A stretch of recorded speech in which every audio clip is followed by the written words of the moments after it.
ओम नमो नारायण। ओम नमो भगवते वासुदेवाय। जय श्री कृष्णा। राधे राधे। जय माता दी। हर हर महादेव। जय भोलेनाथ। आपको जीवन में मानसिक शांति नहीं मिल रही है और आपका मन अशांत रहता है, पूजा पाठ में मन नहीं लगता है, पूजा पाठ करने बैठते हैं तो तरह तरह के आपके अंदर ख्याल आने लगते हैं।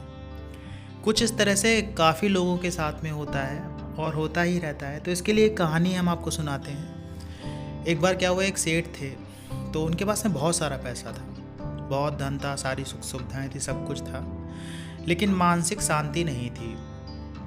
तो उनको किसी ने बताया कि एक तपस्वी हैं, जंगल में रहते हैं, उनके पास बहुत सारी सिद्धियां हैं, वो आपको सिद्धियों के माध्यम से आपको मानसिक शांति दिला देंगे या कुछ सिद्धियां प्रदान कर देंगे तो आपको जीवन में शांति मिल जाएगी। तो क्या हुआ कि वो सेठ को लगा कि शायद अगर ऐसा हुआ तो मुझे मानसिक शांति मिल जाएगी। तो सेठ पहुंच गया तपस्वी के पास में।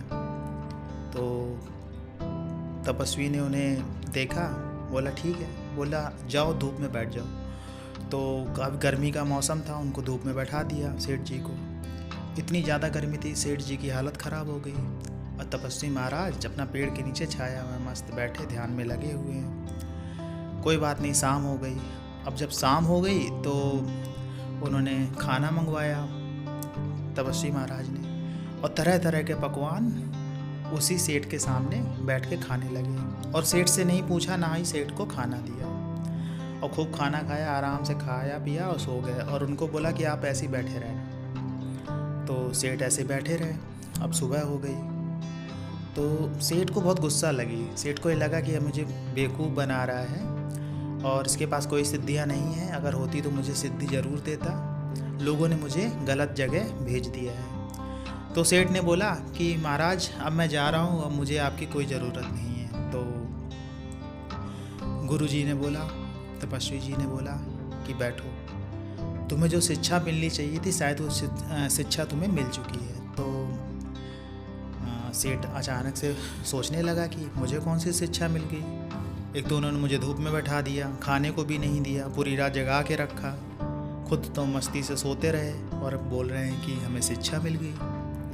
तो उन्होंने तपस्वी से पूछा कि क्या शिक्षा मिल गई। तो बोला कि पहले दिन जब हमने तुम्हें धूप में बैठाया और हम छाया में बैठे रहे, तो इससे शिक्षा ये मिलती है कि जो धूप तुम्हें लग रही है और जो छाया मुझे लग रही है, मेरी छाया तुम्हारे काम नहीं आई। समझे इस बात को, मेरी छाया तुम्हारे काम नहीं है, ऐसे कहा उससे।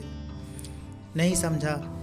उसके बाद फिर बोला कि शाम के समय जब मैंने खाना खाया, तुमको खाना नहीं खिलाया और मैंने तरह तरह के व्यंजन खाए, इससे ये साबित होता है कि मेरा खाया हुआ भी तुम्हारे काम नहीं आएगा। इसी तरह से रात में मैं सोया और तुम्हें जगा के रखा, मैंने पूरी रात आराम किया, नींद ली, तो मेरी नींद और मेरा आराम भी तुम्हारे काम नहीं आएगा। इसी तरह से मेरी सिद्धियाँ, मेरी तपस्या तुम्हारे काम नहीं आएगी।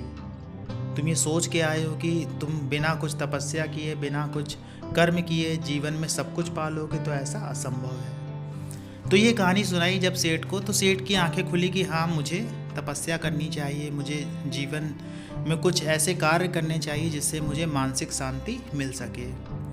तो मानसिक शांति एक ऐसी चीज़ है जो आपको खुद ही मिल पाएगी, इससे हमें शिक्षा मिलती है। ऐसा नहीं है कि कोई आपको मिलेगा और आपको कह देगा कि ठीक है आप ये कर लो, वो कर लो, मानसिक शांति आपको मिल जाएगी, तो ऐसा नहीं होता है। मानसिक शांति आपको ही प्राप्त करनी पड़ेगी और उसके लिए कुछ चीज़ें हैं जो आप कर सकते हैं, वो हम आपको बताना चाहेंगे कि कुछ चीज़ों में बदलाव आप करेंगे तो आपके जीवन में मानसिक शांति हो ही जाएगी। आप देखिएगा 21 दिन के अंदर आपको रिजल्ट मिलेंगे। जो चीज़ें हम बताने जा रहे हैं ध्यान से सुनिएगा। पहली चीज़ ये, नॉर्थ और ईस्ट के बीच की एक डायरेक्शन होती है, बीच से अगर क्रॉस करेंगे तो जो बीच की लाइन होती है वो नॉर्थ ईस्ट होता है, और उसके उसी डायरेक्शन में अगर आपके घर में कुछ कचरा पड़ा हुआ है या फिर गंदगी पड़ी हुई है, पुराना सामान रखा हुआ है, किचन बनी हुई है या टॉयलेट बना हुआ है, तो ये मान के चलिए कि आपको मानसिक शांति नहीं मिल सकती। कितना भी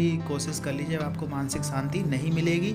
और ख़ासकर उस दशा में अगर वहाँ पे टॉयलेट बनी हुई है और वहाँ पे किचन बनी हुई है, दोनों में से कोई एक चीज़ बनी या दोनों बने हुए हैं, बिल्कुल मानसिक शांति नहीं मिल सकती। आप चेक करिएगा कि आपके घर में अगर आपको मानसिक शांति नहीं है तो ये कारण ये है। दूसरा कारण क्या हो सकता है अगर आपको मानसिक शांति नहीं मिल रही है? दूसरा कारण ये हो सकता है कि आपके ईस्ट की दिशा, जो ईस्ट की दिशा है वहाँ पे आप देखिएगा कि आपके छत पे ओवरहेड टैंक रखा होगा पानी का। चेक करिएगा, अगर आपको मानसिक शांति नहीं मिल रही तो दूसरा कारण एक ये हो सकता है। तीसरा कारण अगर आपके मन को शांति नहीं मिल पा रही है तो तीसरा कारण आप अपने घर में देखेंगे कि आपके साउथ की डायरेक्शन में, साउथ ईस्ट से लेकर साउथ के बीच की डायरेक्शन में कहीं ना कहीं नीला रंग हो रखा होगा। आप चेक करिएगा, आपके दीवालों पे हो सकता है या कुछ भी हो सकता है, या ब्लू कलर का वहाँ बल्ब लगा हो सकता है। तो बल्ब भी कलर को फैलाता है तो उससे भी फ़र्क पड़ सकता है। तो आप चेक करिएगा, अगर आप ये सारी चीज़ें आपके घर में मैच हो रही हैं तो आपको मानसिक शांति नहीं मिलेगी। आप कितना भी प्रयास कर लो नहीं मिलेगी। पहले आप चेक करिएगा, फिर हमें कमेंट्स करके बताइएगा।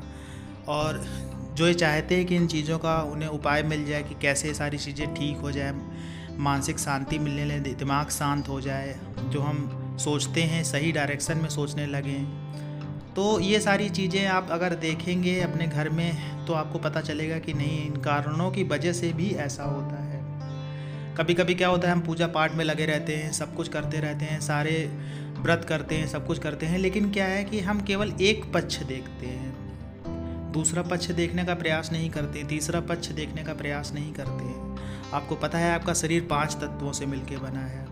एक तत्व को बैलेंस कर लेने मात्र से आपकी ज़िंदगी सही नहीं हो सकती है, आपका जीवन सही नहीं हो सकता है। 5 तत्व जब बैलेंस होते हैं तब आपके जीवन में बदलाव होता है, तब आपकी चीज़ें सही होती हैं, बैलेंस होती हैं। तो आप देखिएगा कि आपके घर में क्या प्रॉब्लम है, आपको आपकी बीमारी का इलाज आपके घर में ही मिल जाएगा।